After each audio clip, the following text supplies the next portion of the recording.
लक्ष्य क्या है? प्रेम। इतना महंगा है प्रेम, प्राण दिए यह प्रेम न पइए, ऐसो महंगो आय सखीरी। तुम इतने सस्ते बिक जाते हो। रसेंद्री के भोग, जनेंद्री के भोगों में अपना लक्ष्य भूल जाते हो। तुम प्रेम प्राप्ति कैसे कर पाओ? जो भूमा सुख का अधिकारी बनना चाहता हो, अल्प सुख का त्यागी होता है।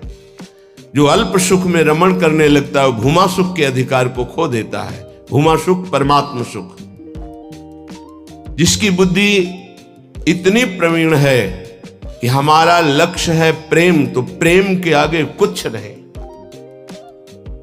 कुछ नहीं चाहिए, प्रेम चाहिए। वो उपासक बिना किसी हिचक के, बिना किसी भय के, बिना किसी प्रलोभन के वो भगवत प्राप्ति कर लेता है। वो प्रेम प्राप्ति का बस दृढ़ निश्चय चाहिए। फिसलना नहीं है, ये ले लो, ये ले लो, नहीं नहीं, मेरा तो लक्ष्य प्रेम है, इससे क्या होगा। पर ऐसा नहीं है।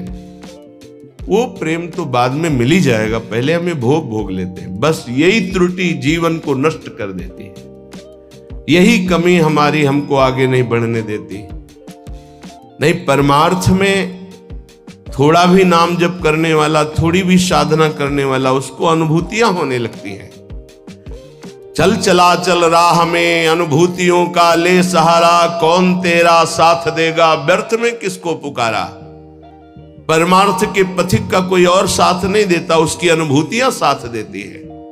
पर अनुभूतियां हैं नहीं तो धन साथ देगा, व्यक्ति साथ देगा, शरीर साथ देगा, रिश्ते नाते साथ देंगे। ये सब काल के गाल में दबे हुए हैं, ये क्या साथ देंगे। कालातीत पुरुष हमारा साथ दे सकता है, वह भगवान, वह भगवान के प्रेमी जन। इसलिए बहुत सावधानी पूर्वक सत्संग सुने और इस जीवन का चरम लक्ष्य है प्रेम। उस प्रेम को हम प्राप्त करने के लिए कमर कसें। क्या ये संतों के पास नहीं जा सकते? क्या इनका अधिकार भगवत प्राप्ति नहीं? नहीं, इनके मन में भगवत प्राप्ति की कहीं किंचन मात्र लालसा नहीं।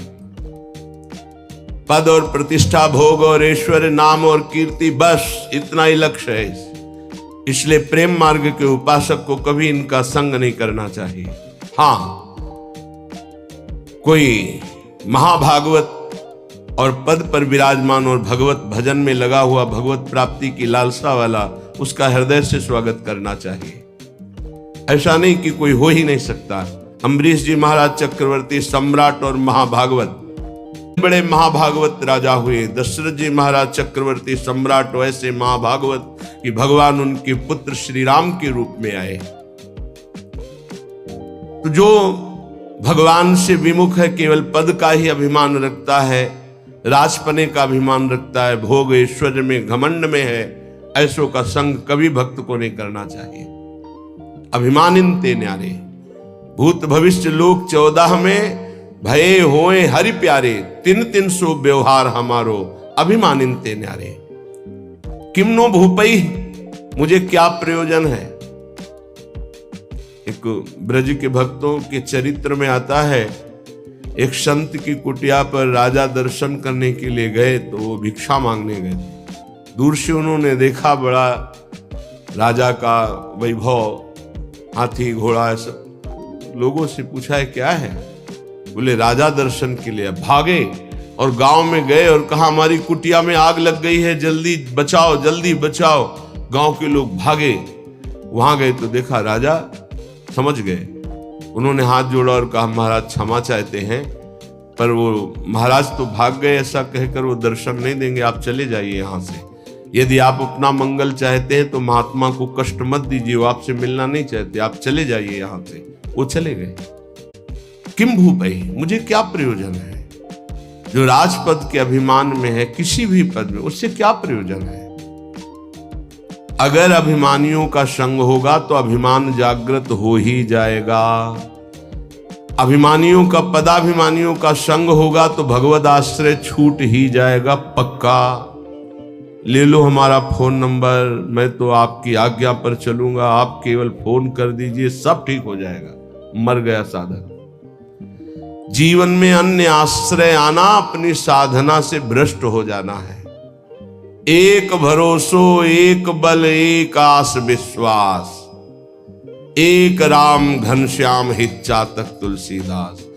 एक ही भरोसा, एक से ही आशा, एक से ही विश्वास, एक से ही संबंध हमारा मात्र आराध्य देव। बस अन्य का कहीं आश्रय हुआ तो उपासक गिर जाएगा, पक्का गिर जाएगा, और गिरते हुए देखा है। श्रीपाद प्रबोधानंद जी महाराज कह रहे, नु देवादि भिरवा, मुझे इन देवताओं से भी क्या प्रयोजन है। श्रीमद् भगवद गीता जी में भगवान कहते हैं, भूतों को पूजने वाले भूतों को प्राप्त होते हैं, देवताओं को पूजने वाले देवताओं को प्राप्त होते हैं। तो देवलोक स्थायी लोक नहीं है, स्वाप्निक है। देवादिभिर्वा स्वप्नैश्वर्योत्फुल्लितैः, जैसे स्वप्न में आप पहुंच गए, बहुत सुंदर मकान, बहुत सुंदर सुंदरियां, भोग ऐश्वर्य, जब जगे तो कुछ नहीं, ऐसे स्वप्न का विलास स्वर्ग है। एक अच्छा सुखद स्वप्न, जहां पुण्य खत्म हुए, मृत्यु लोक के विसंति, आग खुला, कुछ नहीं। इसलिए मुझे देवताओं से भी क्या प्रयोजन है, क्या दे देंगे? क्या भगवान की प्राप्ति करा सकते हैं? क्या भगवत प्रेम दे सकते हैं? नहीं दे सकते। इसीलिए कहा गया, बड़े भाग मानुष तन पावा, सुर दुर्लभ सद ग्रंथन गावा। ये देवताओं को भी दुर्लभ है मनुष्य देव, क्योंकि इससे हम भजन करके भगवान को प्राप्त कर सकते हैं, वो नहीं।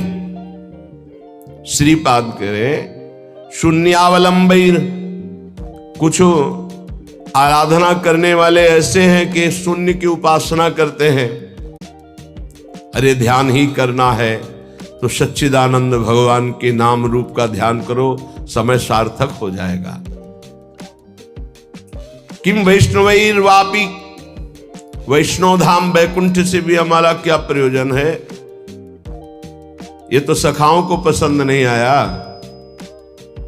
जब सखाओं ने जाना, नंद बाबा को वरुण के पार्षद ले गए थे, और श्री कृष्णचंद्र जो जब उनको मुक्त कराने के लिए गए, तो जो लोकपाल वरुण ने साष्टांग दंडवत की और अर्घ पूजा और उपासना, वो नंद बाबा ने देखी। मेरे लाला को बड़े बड़े देवता लोकपाल दंडवत कर रहे हैं। और स्तुति जब की तो सुना नंद बाबा ने, तो आके ब्रजवासियों से बताया, मेरा लाला तो भगवान है। सखाओं ने कहा, क्यों कन्हैया तू भगवान है? बाबा कह रहे थे तू भगवान है। तो भगवान है तो वैकुंठ दिखा। भगवान श्री कृष्णचंद्र जो मुस्कुराए अपने भोले सखाओं की बात सुन, तो ये ब्रह्म हृदय है, स्नान करो इसमें, फिर हम तुम्हें वैकुंठ का दर्शन कराएंगे। जीव ही डुबकी लगाई, पहुंच गए वैकुंठ। वहां भगवान की दिव्य चतुर्भुज पार्षद, और दूर सिंहासन में इंद्रनीलमणि कांति चतुर्भुज भगवान श्री के सहित विराजमान है, लक्ष्मी जी के सहित विराजमान है। वो कांप गए वैभव देखकर। पार्षदों ने रोक दिया। अरे बोले, मुझे ऐसे के पास जाना ही नहीं, मेरा कन्हैया तो सिर्फ मेरा है। और एकदम व्याकुल हुए, कहा नहीं चाहिए मुझे वैकुंठ। और डुबकी से बाहर हुए, देखा मेरा कन्हैया मुस्कुरा रहा है। बोले, प्रभु चरणों में गिर गए, कहा कभी वैकुंठ मत भेजना, मुझे ऐसे वैकुंठ में नहीं जाना जहां आपसे इतनी दूरी हो, जहां ऐसा वैभव नहीं। मेरा कन्हैया जिसके साथ हम खेलते हैं। तो ये तो सखा भाव की बात है, फिर ऊपर के भाव में कौन स्वीकार करेगा ऐसे वैभव को? वैकुंठ के भी वैभव को नहीं स्वीकार करना। ना श्रीमत, ना किसी वैभव ऐश्वर्य सिद्धियों को स्वीकार करना। तब वृंदा कानन एकांत भाजाम, तब वृंदावन के एकांतिक प्रेम की प्राप्ति होती है। एकांतिक, प्रिया प्रीतम, श्यामा श्याम। तो अभी आप कह दो मुझे मोक्ष नहीं चाहिए, वैकुंठ नहीं, 500 रुपया में प्रभु को भूल जाते हो, वैकुंठ की बात करते हो। मोक्ष जानते हो किसे कहते हैं? अभी जाना ही नहीं, मोक्ष किसे कहते हैं?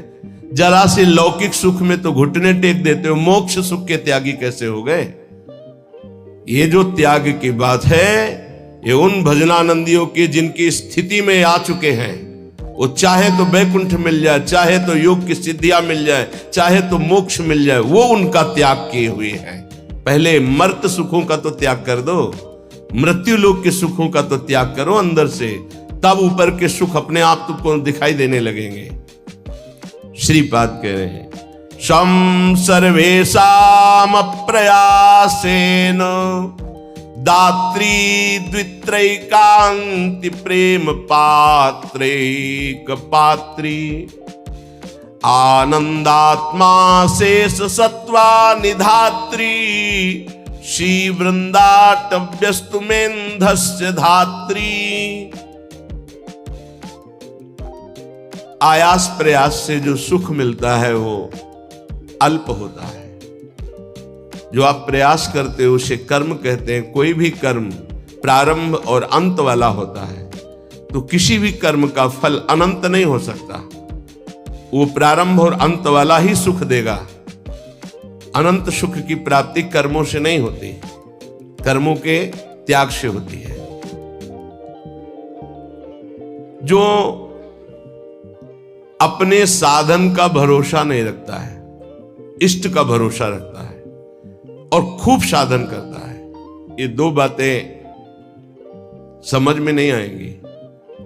जब हम अहम से साधना करते हैं तो साधना का सुख भोगते हैं। आज हमने परिक्रमा की, आज हमने ये किया, आज हमने ये किया, वो अहम हर्षित होता है, हर्षित होता है।